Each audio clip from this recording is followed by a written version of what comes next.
Hey, I'm Liz from Chesapeake Television, and today we're taking a look at early voting. I'm at the Central Library, one of several locations where you can get your vote in before Election Day. So let's head on in and see what early voting is all about. All right, we're here walking into the voting entrance, as you can see, so come on, let's go vote. You can see they're being very cautious with social distancing and keeping lots of room available for everybody. Hello, Peggy, I'm here to vote. How are you? I'm good, thank you. Here's my license. So there's actually lots of different kinds of valid IDs, and you can find that list at elections.virginia.gov, but it's easiest for me to just bring my driver's license. So there's two different ballots, but it doesn't matter where you go.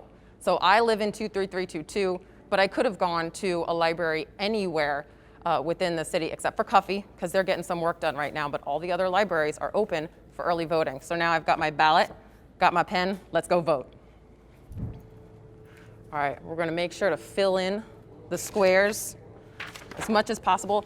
And don't forget to turn it over. There are 2 questions on the back.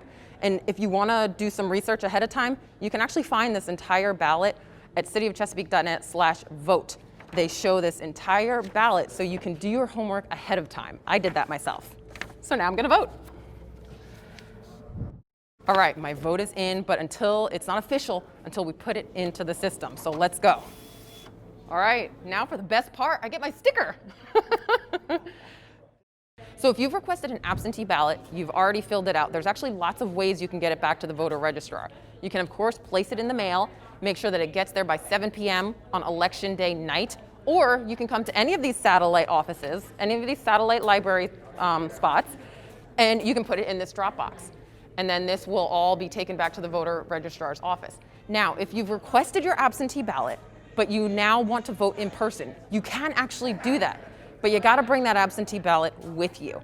If you can bring a blank absentee ballot with you when you go to vote, you will surrender that and then you'll be allowed to vote.